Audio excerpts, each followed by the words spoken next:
Hi, my name is Ryan Jacobs, and today I want to talk about choosing the right aperture for your photo. So I recently made a video on the exposure triangle, and I introduced the idea of equivalent exposures. And a big consideration there is choosing your aperture, which is going to change the way the picture looks even if the exposure is equivalent in both cases. I thought I would take my Mamiya RZ67 down to Pacific Grove, take some pictures, and show you the differences. So here we are at Happy Girl Kitchen. They have really good jams, and they also make pickles and stuff. So I had a little breakfast. Here's that. It's really good, got me in the mood for photography. And then I took a picture of their pickle shelf. I took 3 pictures actually with different apertures.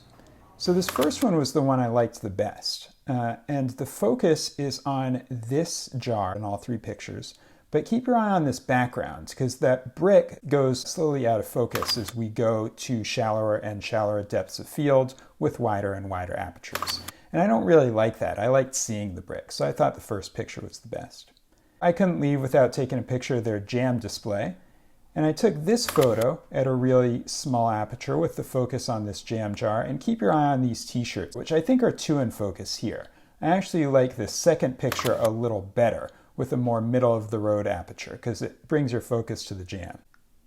This last one, though, the depth of field is too shallow, so even the display where I want to read the labels, a lot of those labels are out of focus and I can't read them. So I thought the middle-of-the-road aperture works the best for these. So we've seen one photo where a small aperture was best. We saw another photo where a sort of middle-of-the-road aperture was the best. But I did want to show you just one photo where I thought the wide aperture really worked well.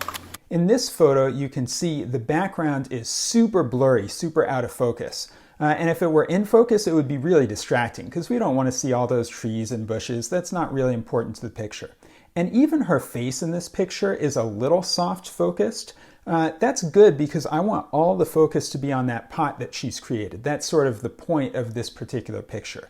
So having that really shallow depth of field and using the wide aperture to create that works really well here. So one last thing. I know we've been talking a lot about aperture in this video, but don't forget that shutter speed is important too.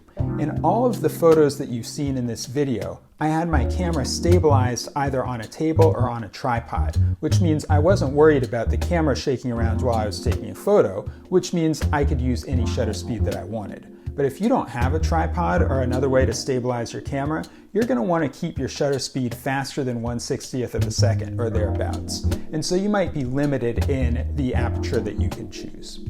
All right, thank you guys so much for watching this video. Don't forget to like it and subscribe to my channel. See you next time.